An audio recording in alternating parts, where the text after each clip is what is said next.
Saturday Night Fever is a 1977 American drama starring John Travolta in the film's leading role as Tony Manero, a young Italian-American who uses his dancing talents at a local discotheque to find the acceptance and appreciation he doesn't get from his parents, who are unsupportive and dysfunctional. Saturday Night Fever was the first successful example of cross-media marketing using the film's title track Night Fever by the BeeGees to promote the film prior to release, and the film later popularizing the soundtrack, which became the all-time movie soundtrack until 1992's The Bodyguard, featuring Whitney Houston. In this video, I will analyze key scenes from the film. Thanks for stopping by, and don't forget to leave a like and a comment at the end.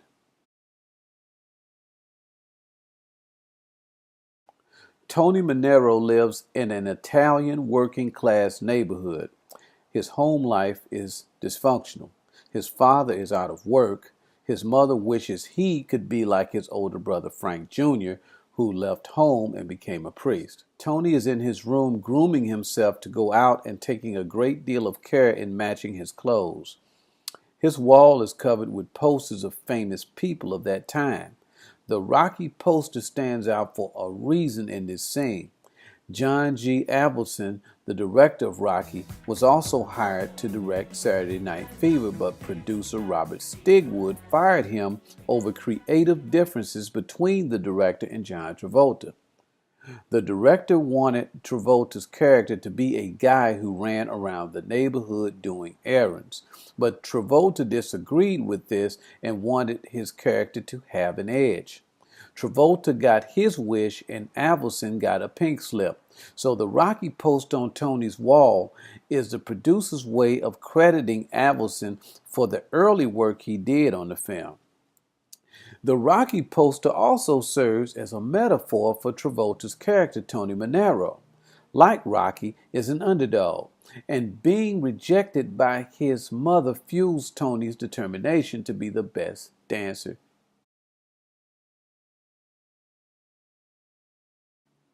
Tony Manero enters the 2001 Odyssey discotheque where people greet him like he's someone very important.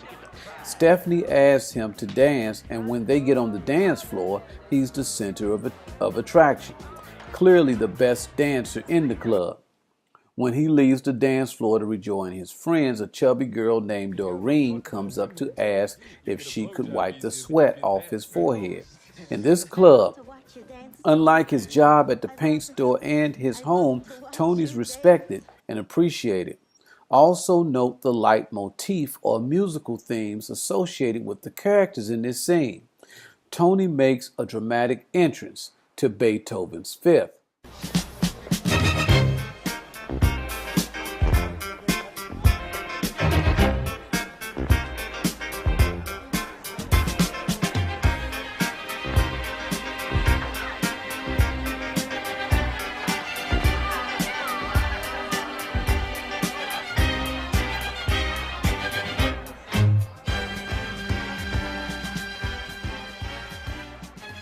Annette comes in with Latin music, which is something fresh and out of the ordinary from the club's normal playlist, and this gets Tony's attention right away.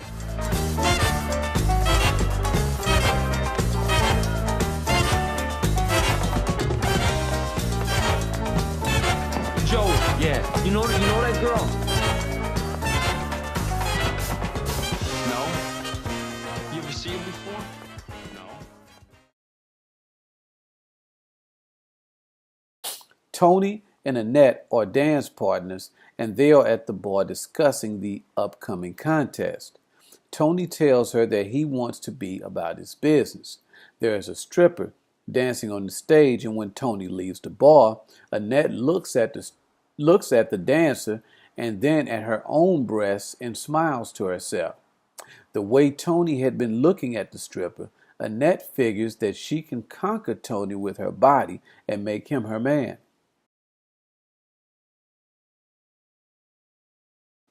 Frank Jr. quits the priesthood and returns home.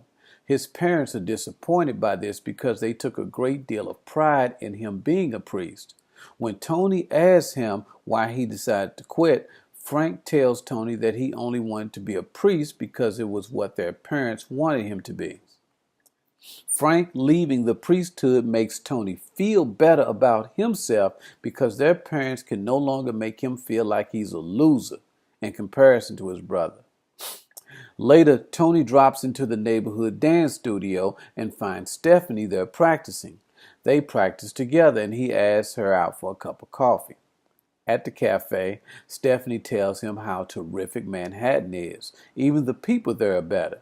She drops the names of the important people Tony has never heard of, like Laurence Olivier, Cat Stevens, and Eric Clapton, whom she met at her job. She works in public relations.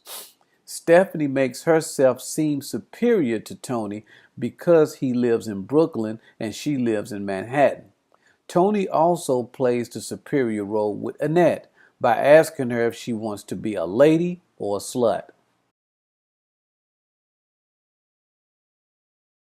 This is one of the most iconic dance scenes ever filmed, and one that caused a great deal of tension in the editing room. Director John Badham and editor David Rawlins had taken out the famous solo dance sequence and only used the close-up shots. This made Travolta very upset because of all the months of hard work he put into practicing his dance moves. So he went back to producer Robert Stigwood, and Stigwood told him to go back into the editing room and do what he liked. John had no problem with the acting parts of the film at all. He just wanted the director to give him the master shot of the dance scene that showed his entire body. Dance choreographer Lester Wilson was brought in to supervise this and other dance scenes in the film, but seeing the results of all the work Travolta had already done with instructor Danny Terrio, Wilson stood back and turned Travolta loose. Tony and Annette make out in the back seat of Bobby C's car. Tony asks her if she's on the pill or any kind of protection, and she tells him that she isn't on anything. She loves him. This, however, ruins the mood for Tony. Annette is resorting to tricks to manipulate Tony's feelings. He cares about her, but he doesn't love her. She wants Tony, but she represents everything he wants to change about his life. She doesn't seem to want to upgrade herself to something more than just a neighborhood slut. This is how Tony views her, but this is also how Stephanie views him. Both he and Annette need help, but so far all they are receiving is criticism. Bobby is seeking advice on whether he should help his girlfriend get an abortion or marry her. He asks Stephanie if she would get an abortion. She asks him if he had gotten the girl pregnant, and when he says yes, she tells him that she'd get an abortion.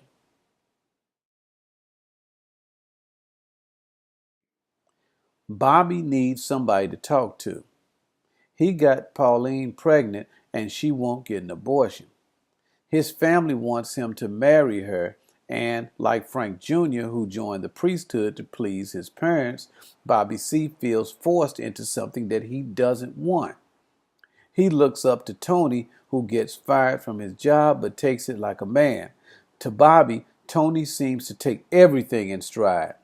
Bobby loans Tony his car to move Stephanie to Manhattan and asks Tony for advice on what he should do about Pauline and their unborn child. But Tony has no time to listen to Bobby's problems and rushes off in Bobby's car. I'm in a terrible rush. I hate to leave you like this. You got no idea how much I appreciate this. I mean, this car is very important for me today, you know? Will you call me tonight? Yeah, I'll call you. Like, don't worry about nothing, all right? All right. Take care. I'll talk to you later then. Yeah. You call me tonight, right? Yeah. You gonna call me tonight?